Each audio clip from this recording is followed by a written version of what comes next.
Welcome to this episode of You've Got This. I am Adam Rushforth, and thank you for joining me. This mini devotional goes along with the Come Follow Me Book of Mormon curriculum, covering Jacob chapters 5 through 7. Recently, I've had discussions about the purposes of these videos, and I'd like to share those with you, along with a few principles that stood out to me from Jacob chapter 7. The first purpose for me of doing these videos is to help teach my family, specifically my children. My children, I have 4 of them, ranging from 5th grade, 6th grade, 7th grade, and the oldest in 9th grade. So we've been doing the Come Follow Me curriculum for the last year or so. We always start out the new section on Monday, studying a little bit each day, and then on Sunday we do the home-centered Sunday school lesson, culminating the whole week's worth of study.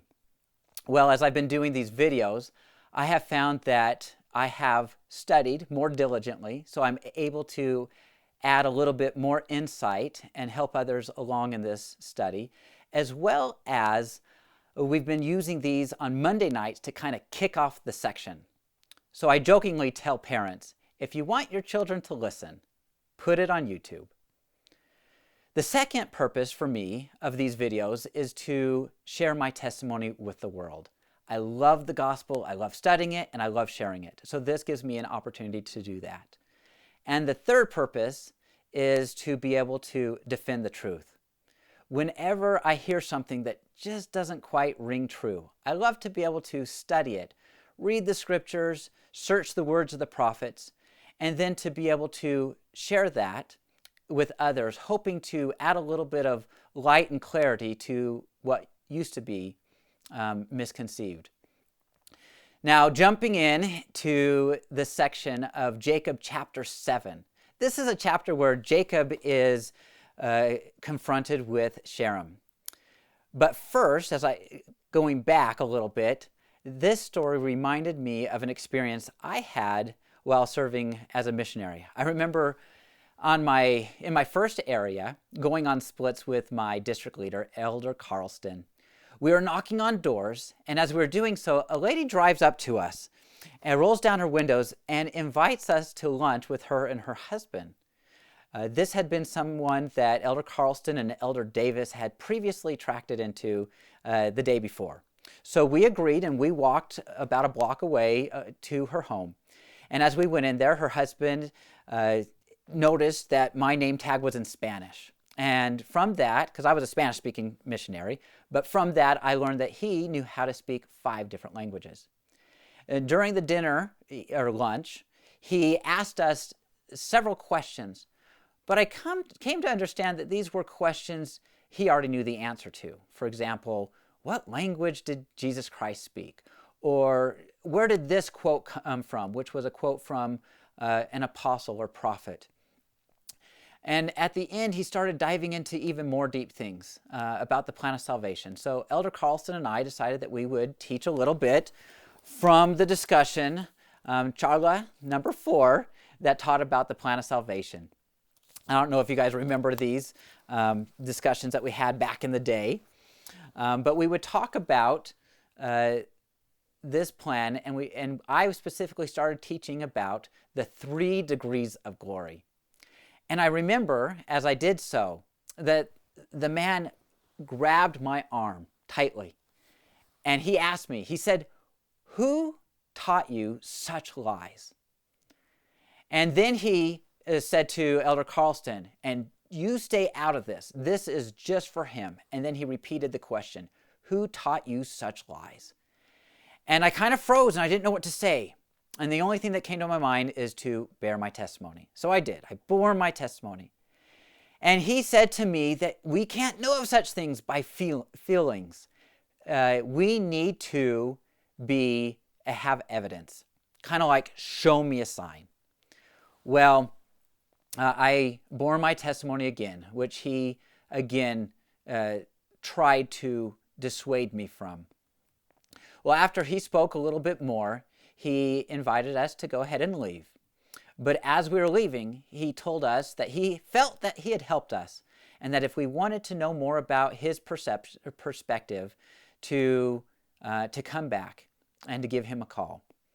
Well, at that point, he actually threatened us, and he said, and if either one of you try to convince the other person not to talk to me, I will kick your rear ends. But of course, he wasn't so polite in the way he said it. And then we left. Well, jumping back into chapter 7 of Jacob, Sherem, who we call an Antichrist, he's going about the people of Nephi, and he's preaching to them that there is no Christ. And in verse 2, it tells us that his intent was to overthrow the doctrine of Christ. So what is the doctrine of Christ?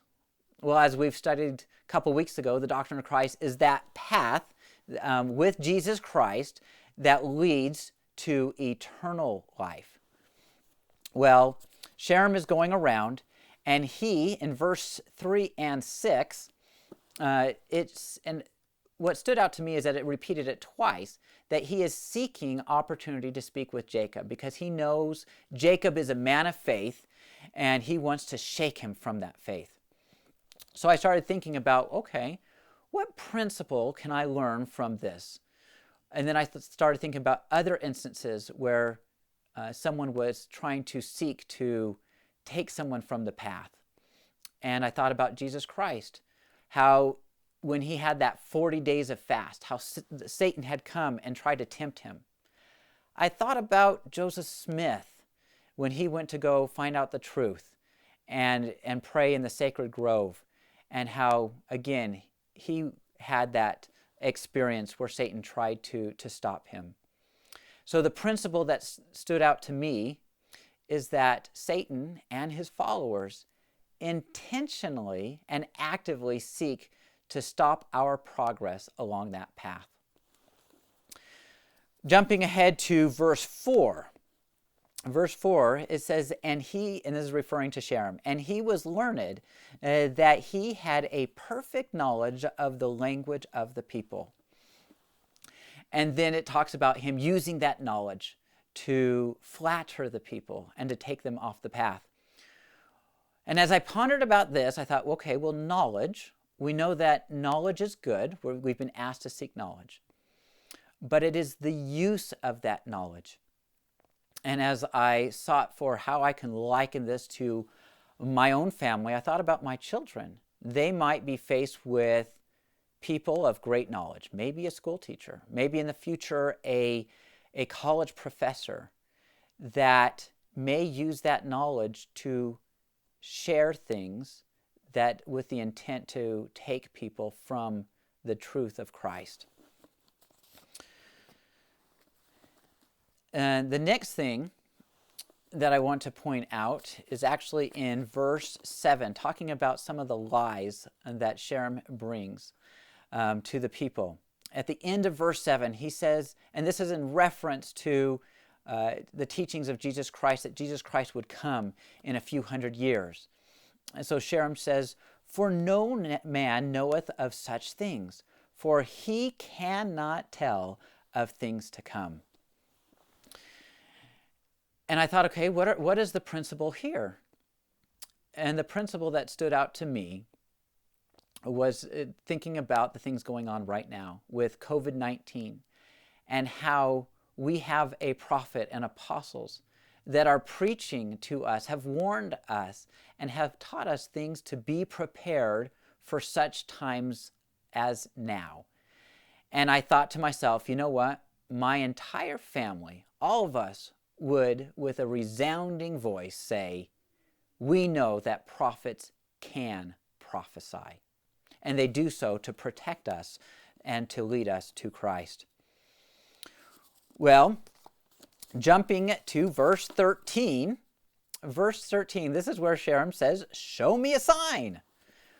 Well, not only is he asking for evidence and a sign, but he's also tempting Jacob. So I thought, okay, where have we been tempted? And I was reminded of an experience I had. Because I think, going back just a second, thinking if I asked a group of people, how many of you have encountered an Antichrist? Most of us would probably say, probably not. But if I ask how many of you have been tempted by someone to distract us or to take us from the path that leads to Christ, many of us would be able to think of an example of that. And the one that comes to my mind is one when I was a boy attending a summer camp. Most people there were not of my faith. And I remember a group of boys coming to me and saying, we've noticed you don't swear. And so they asked me, just say a swear word. And I wouldn't. And I remember one of the boys tempted me and said, I'll give you $1 if you just say one swear word. But still, I wouldn't. And the principle for me is that we can withstand and stand up to those that are trying to tempt us. And Jacob, jumping back to verse 5 in this chapter 7, he talks about a little bit of how we can withstand. So verse 5, we know that this is where Sherem is trying to shake him from the faith. And Jacob responds saying, notwithstanding the many revelations and the many things which I had seen, referring to seeing angels and being ministered by them or hearing the voice of the Lord. So for me, a key principle is to reflect upon those spiritual experiences that we have had, those testimony building experiences. They can help us and will help us. And again in verse 5 at the end it says, and this is Jacob speaking, it says, wherefore I could not be shaken. And we can also have that experience where we can withstand those temptations of others. Verse 8 stood out to me, and I like this. Verse 8, it says, but behold, the Lord God poured in his Spirit into my soul. So I love the word poured. It's not just trickled in, his Spirit, but the Lord pours his Spirit into Jacob. So much that Jacob is able to confound Sherem. Jacob shares his testimony of Jesus Christ, talks about his coming and the atonement that Jesus Christ would wrought out. And as we know, Jacob, after bearing these testimonies, basically says, not my will, but the Lord's will. And at that moment, we have Sherem. He actually is struck to the ground. He falls to the ground and is unable to move for quite some time. He's nourished for many days. And knowing that he's going to die, Sherem calls the people together. And he confesses to the people that he lied to them and confesses that he knew that there would be a Christ. Well, this was an answer to Jacob's prayer, because when the people heard this, they repented and returned to Christ. Well, jumping back to my experience with that couple on my mission, I never did speak with them or visit with them after that experience. And I'd like to think that sometime in the future, they did receive the gospel of Jesus Christ in their lives. But what I do know is that even with that experience, I was not shaken, that I had a testimony of Jesus Christ and of his doctrine and of his plan, that I could not be shaken. So the invitation I give to each of us, and I am referring to my children, but also to all that are listening, is for us to pray to have spiritual experiences. Pray for revelation. Pray that our testimonies may be strong, so that when the time comes that we are tempted that would shake us from the path, that we will be firm and unshaken. We live in a time where the foundation of the Lord's work is set. The gospel of Jesus Christ has been established almost throughout the entire world. The stage is set for the fulfilling of those prophecies, of those events that lead to the Lord's second coming. I testify that Jesus Christ leads this work. So remember, you've got this because he's got you.